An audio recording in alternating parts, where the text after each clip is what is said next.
Well, good evening, everyone. It's so nice to virtually see everyone. It's actually been almost 4 months to the day since we all were able to get together on campus, and it's really it's hard to believe that we haven't seen each other in that length of time. I do think it's been wonderful to know that despite our need to go virtual, we've been able to honor our traditions, celebrate achievements, graduation, serve those in our community. I mean, we really were all in this together, and I'm so glad that we were. I'm very proud of everything that we've accomplished over the last 4 months, but this evening we're here to talk about how we're going to get you back to campus. Whether you're a lifer entering your senior year or a family that's just joining us, with your daughter or young son, my team and I can't wait to have everybody back on campus. So since we went remote last March, our sincerest wish was that we could return to the green brick walls of Stuart as soon as possible.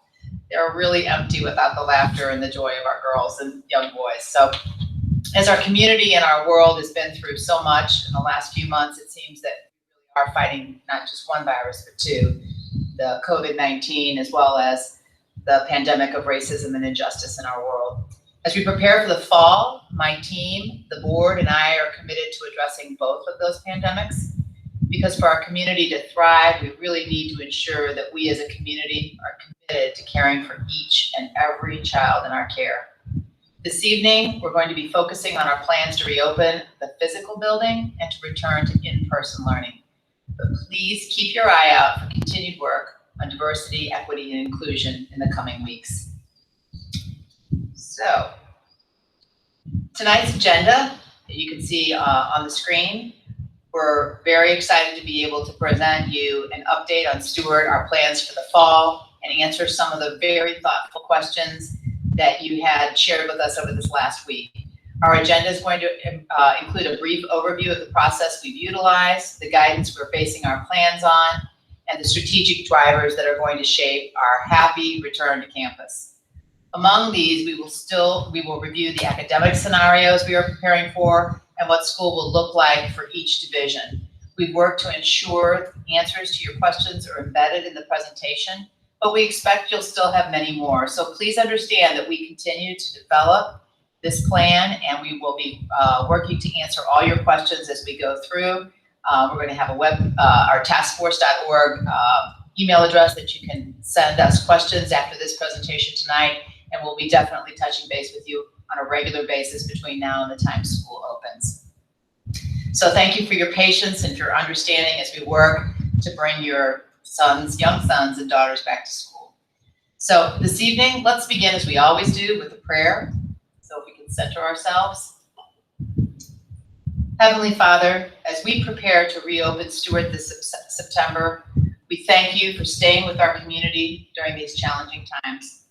We are blessed beyond words that you have seen our community safely through the unprecedented challenges, guiding us through this journey, even when we could not fully understand your will.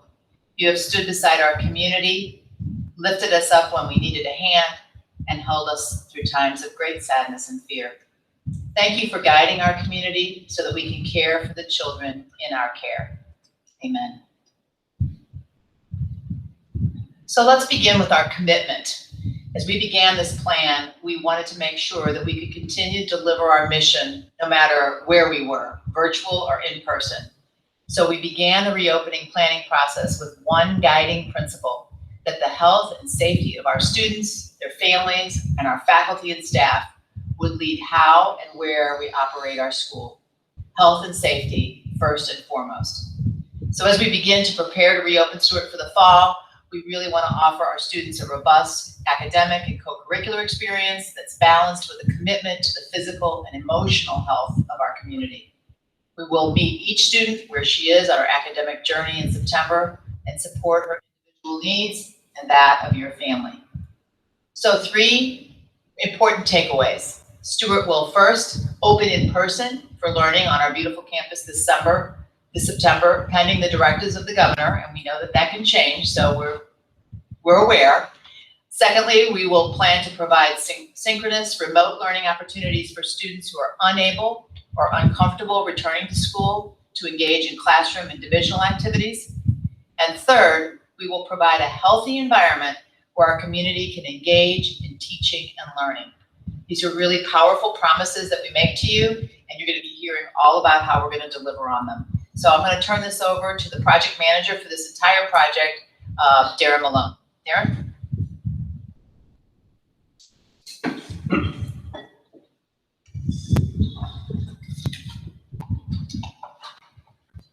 Good evening. I am Darren Malone, the Director of Facilities and Sustainable Planning here at Stuart Country Day School. And as Dr. Fagan mentioned, I've been appointed the project manager for this reopening planning process.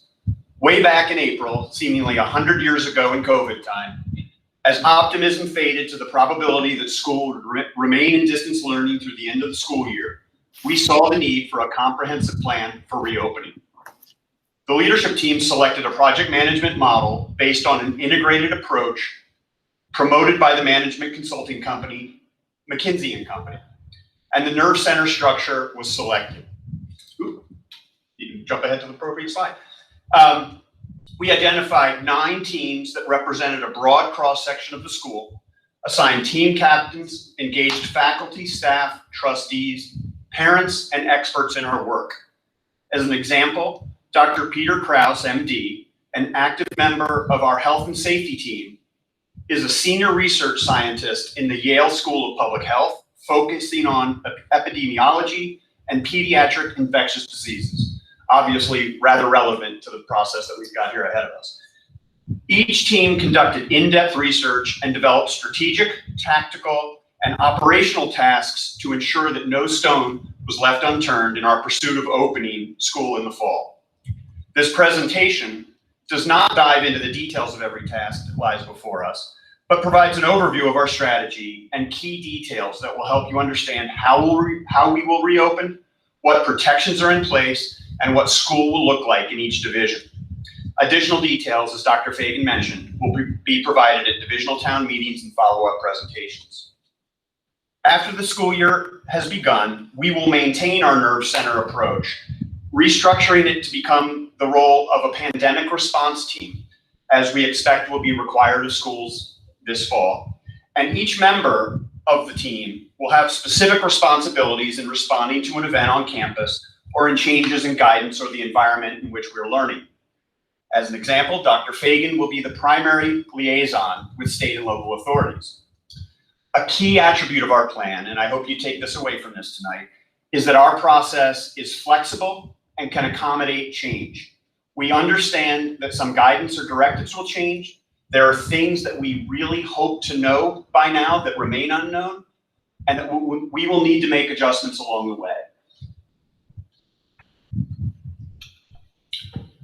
Imperative to organized and effective planning through this process was identifying sources for accurate and appropriate guidance. There's a great deal, as I'm sure you know, there's a great deal of information available, yet much of it is opinion, conjecture, or not relevant to our specific needs as a school. The health and safety team in particular was tasked with vetting the available sources and selecting the guidance that would form our North Star for the planning journey. We began the process with the understanding that we would need to be patient. That has been tested, I can assure you, but we have remained patient. It was easier said than done, but we did come to the realization as information was slow to arrive, incomplete, or changed.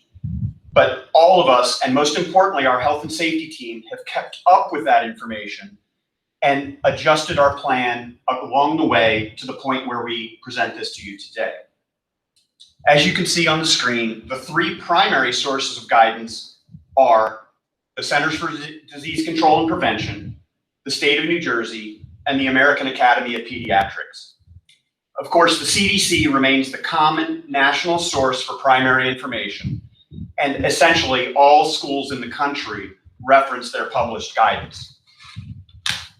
The State of New Jersey, being that we obviously are located in New Jersey, offers multiple sources that we must respond to, including the Road Back, which is the multiple stage reopening plan for the state of New Jersey.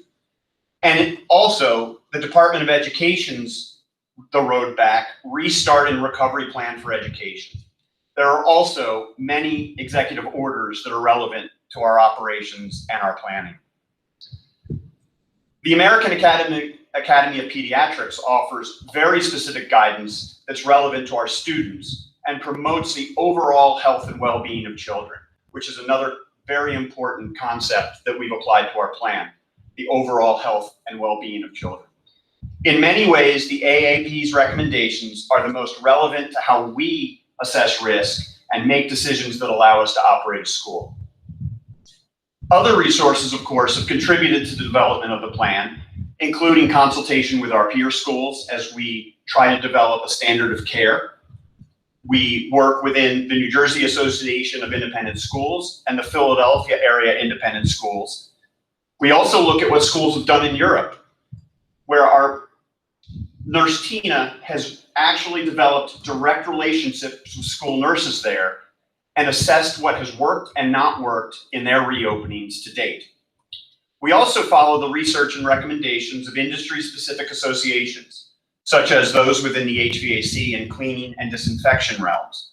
And of course, we continue to follow Stuart's mission and the goals and criteria as they remain the root of our decision tree.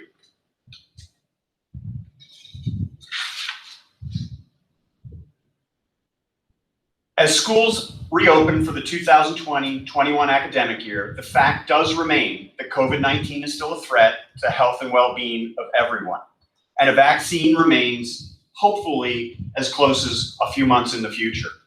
Stuart has developed this comprehensive plan to reduce our risk, but no single action is enough. Rather, a strategy that identifies a broad set of actions and a commitment by all members of our community to work together will provide the most successful response. Each team's work, no matter how specific to that sphere of influence, to their specific sphere of influence, supports the four imperatives you see in front of you. In turn, each of these imperatives supports the Stuart experience while building an overall risk control strategy on our campus with many layers of defense where many interventions are combined. The directives of our health and safety team is woven through each of these four imperatives where we adhere to our guiding principle that Dr. Fagan mentioned. Those four imperatives are healthy policies, healthy environments, healthy academics, and healthy activities. There's a theme there, I guess you can see. Moving into healthy policies, the return to school begins with policies and procedures that support our community's overall health and well-being and allow Stuart to remain a vibrant and supportive community with classes remaining on campus. Obviously, when we come back, we want to stay back. And so our risk reduction strategies are all about staying back at school. Amongst the most important is the commitment of every member of our community to prioritize the health of others and reduce risk to the school overall. Staying home when sick or symptomatic is an example of this. We refer to this here on campus as the social contract we have with each other. It's an absolutely important part of reopening safely. Secondly, families and employees will be required each day to perform a self-health and symptom analysis or symptom check and report through the Magnus Health Symptom Screening app. Symptoms will also be checked on campus after students arrived. Magnus Health, which is Stuart's online health and management platform, is currently in the process of developing an assessment and reporting tool that will make daily self-reporting easier for our families. We expect the product to be released and training to occur before the end of July. Obviously, student absence policies will need to reflect the changes in the stay-at-home sick policy. Student absence policies will allow for remote learning, and our commitment to remote learning includes live streaming from every classroom. So there is no need necessarily to come to campus if you have any doubt in whether or not you're symptom-free. As you'll see later in the presentation, the streaming from classrooms really does engage people who are remote with the classroom experience. Students and employees who do present symptoms during the day will be quarantined in a separate area from the nurse's office, waiting until they can be picked up. Again, it's important to understand that Nurse Tina is not going to be in a position to overly assess whether or not somebody's symptoms are COVID or not COVID. It's going to be a case of students needing to go home or faculty and staff needing to go home if they present symptoms. So again, we ask that people do their best to check that at home before coming to school. A big part of our risk reduction strategy is that adults will be required to wear face masks or shields on campus, depending on what their interactions and needs for interaction are with students. Students above the age of 3 will also be required to wear masks, and we'll talk a little bit more about that at the divisional level. Physical distancing will be required throughout the day, and we'll have no large gatherings on campus. Stuart will also work with the Princeton Health Department and support contact tracing should a community member test positive. Visitor and parent access to campus will be limited to essential needs only. Stuart is so accustomed to being in an open campus where every member of our community feels safe and secure coming here. Unfortunately, until we move into a more normal phase, that access to campus will need to be restricted. Of course, hand washing and sanitizing hands will be prioritized and supported during the school day schedule. We will make time during our day for active engagement in hand washing here on campus.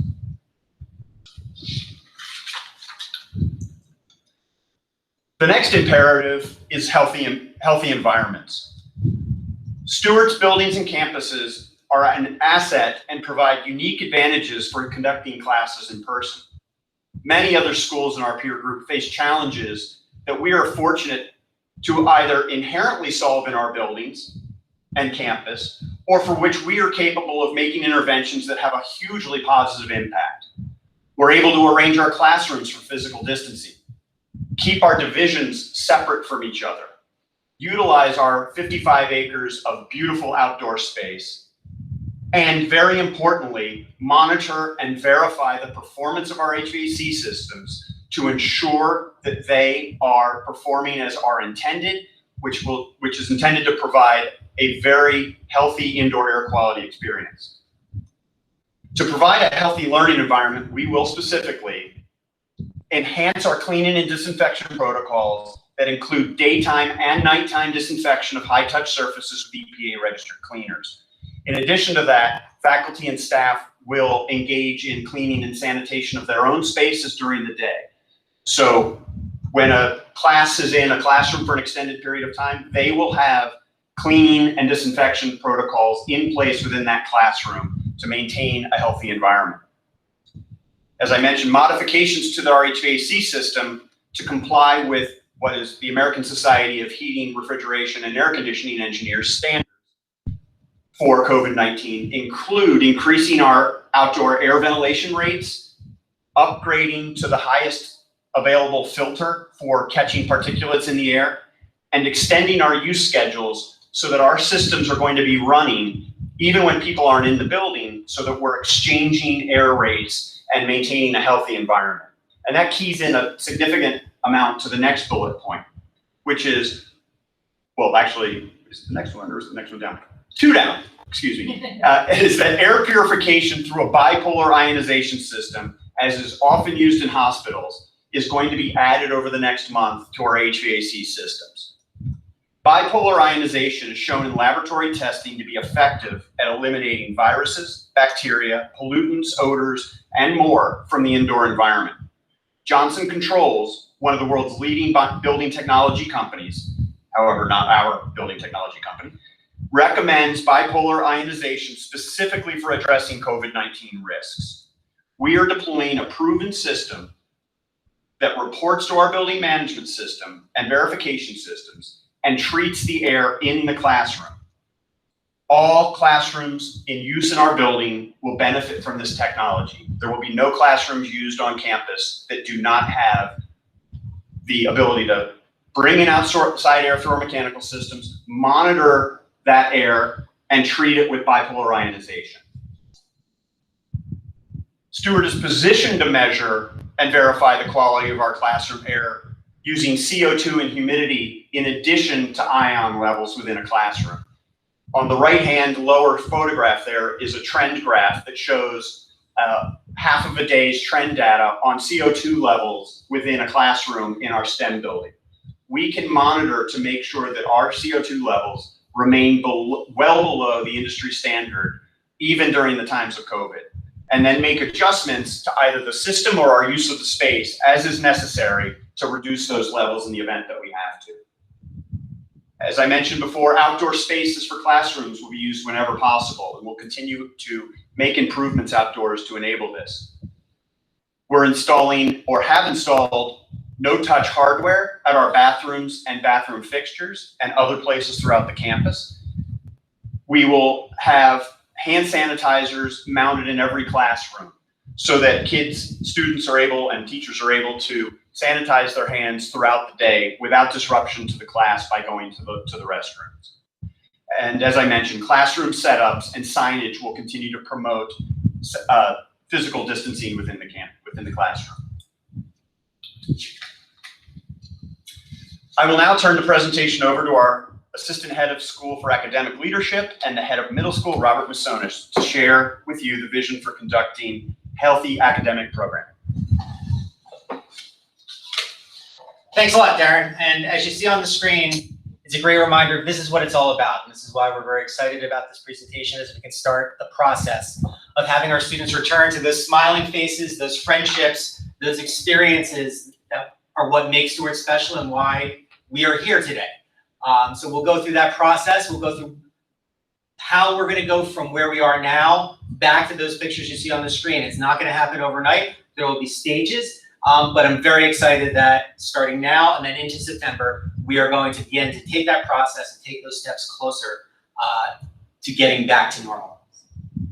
So the last time we addressed you about this topic, Dr. Fagan sent you an email outlining these 4 levels, which were based on the 4 levels that Governor Murphy had set aside for the reopening of New Jersey.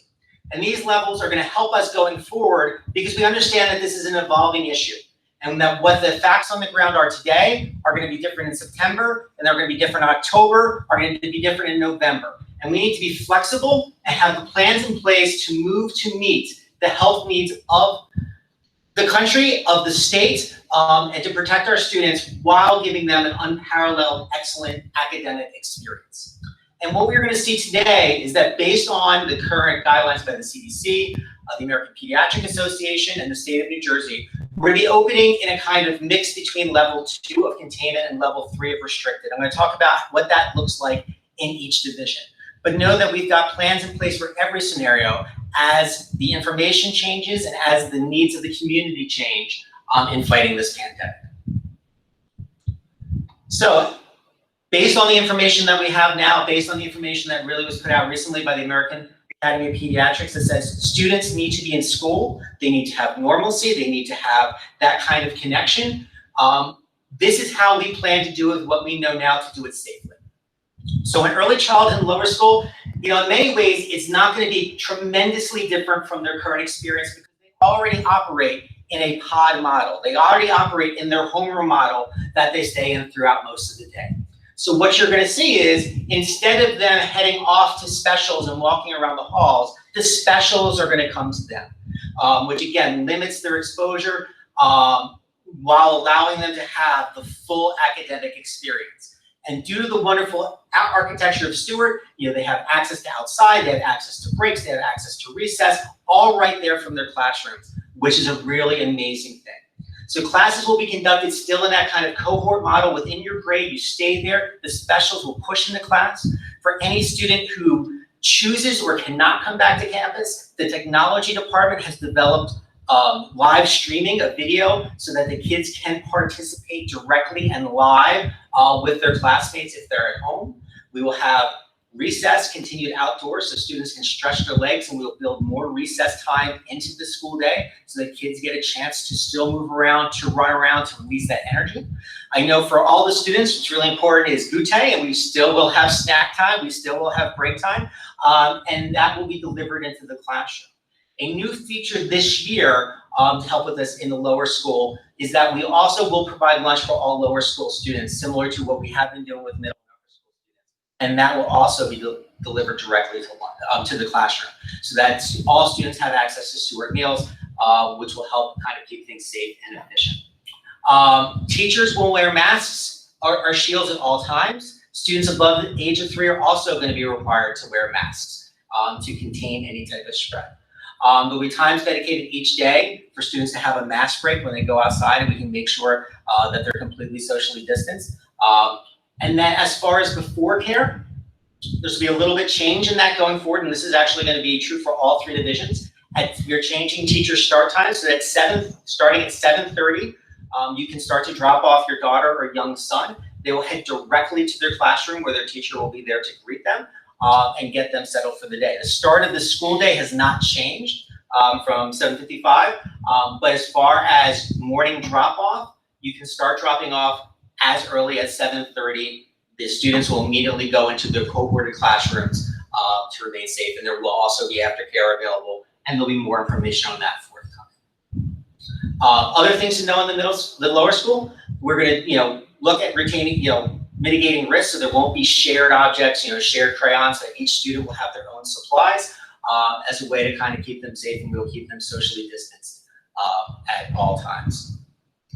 As we move up into the middle school, we see a similar pattern with just slightly more kind of freedoms in movement. So in the middle school, they will kind of be cohorted in their STR groups, their traditional groups that they go from class to class. And what we're doing is putting the grades in certain areas, so those 2 groups will be meeting next to each other.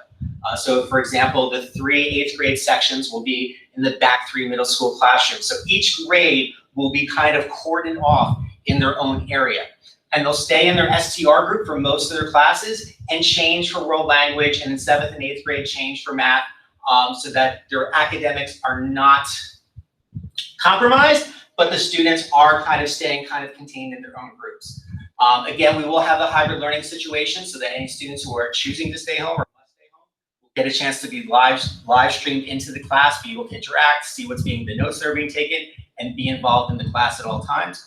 Recess, ute, outdoor time will continue to happen. We're actually going to add more of that during flex time, so the girls get an opportunity again to run around, release that energy, have some fun, have some joy.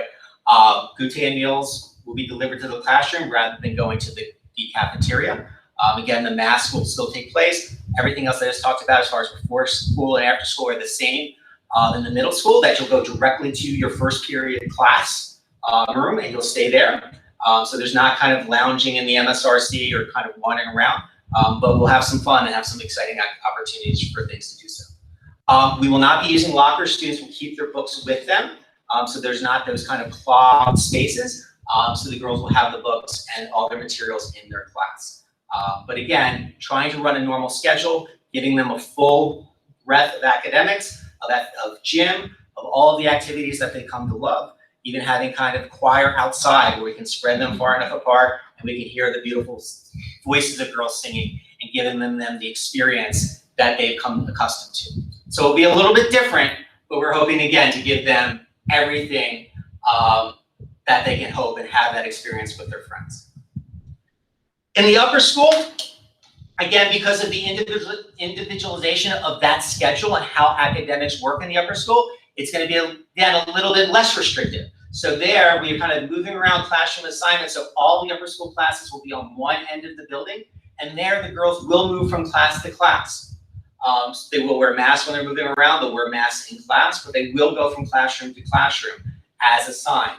The big difference here, though, is we're taking more restrictions, again, with before school and after school. There's not just hanging around, you're going to be in an assigned place. Similarly with free periods and office hours, that to ensure social distancing, to ensure health and safety, the girls will be in assigned classrooms for their free periods to use as a study hall to kind of get work done and move forward that way. So the Upper School Resource Center is not going to be in its kind of traditional hangout on the couch space, but the girls will be able to move around from class to class, have a full academic schedule.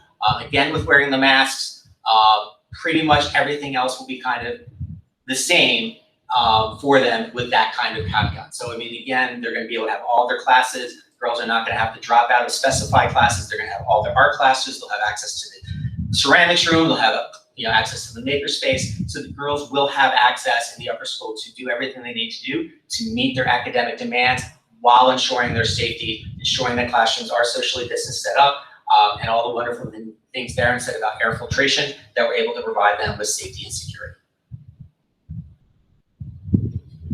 So the big investment that we really are making here in helping Hefty Academics is the technology, because we know that there's some students who may not be able to get back onto campus because they're international and might not be able to get back at the start of school, or for whatever reason choose or do not feel comfortable coming back to situations or sickness or anything like that.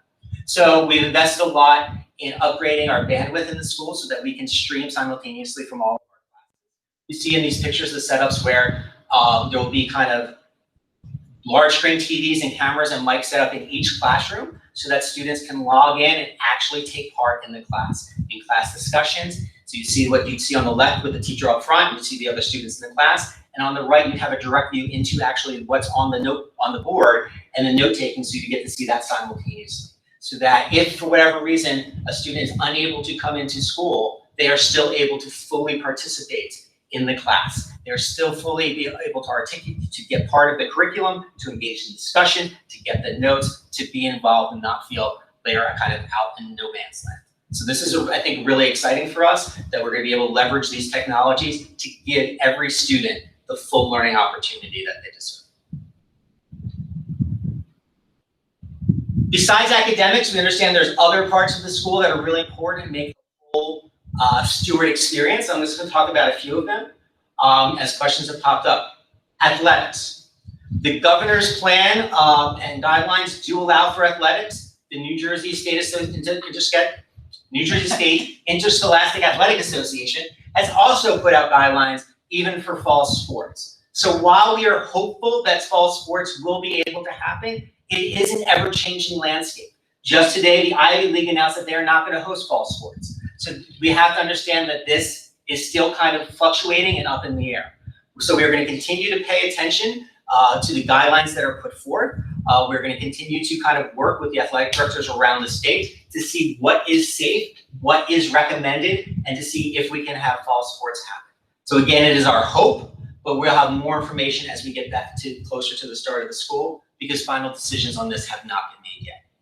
For performing arts, we do realize that for the near future, we are not going to be in a position where we can have large crowds gather and applaud. So for this, we know that the upper school's fall play will be virtual. And so it will be a virtual performance, it will not be a live performance. In the middle school, we've decided to move the 8th grade, which has traditionally been in the first trimester, to the 3rd trimester in the spring to maximize the probability that we will be able to have it in some sort of normal format. And that will join the 4th grade musical in the 3rd trimester. Other types of performing arts, concerts and assemblies where we bring a whole division together, where we bring a whole school together, are not going to happen for the near future. We're looking at ways to kind of make those things happen virtually as best we can. And this would involve also things like masses and back to school nights. So we do understand the importance of these events to who we are as a school and to the overall student experience, but we do understand for health reasons, we're not going to be able to have large gatherings, and looking for ways to bring ourselves together as a community through virtual technology. Similarly, we do believe field trips are an important part of what we do, but right now we're not going forward with planning field trips in the first trimester until we get more guidance and see what happens as far as COVID spread, bus regulations, and things like that. So right now we're not planning on any field trips, 5th grade overnight, things like that. We're going to have the kids safe and have it as many amazing experience inside the school building as we can, and that will be an ever-evolving situation where we track what the data is saying, what policies are saying, and when we can bring those back online and feel comfortable and confident that we can do so safely. So very excited that this starts the process of bringing the girls back to their second home. I think you'll see they're going to have a very rich and full academic experience, and we're going to have as many extracurriculars as we safely can allow. And so I'm very excited to meet them and greet them back, and look forward to speaking with some of you later next week when we have a follow-up town hall in the middle school about this. Dr. Fagan. Well, welcome back. I just want to say that I know that you're going to hear from some of your friends that they had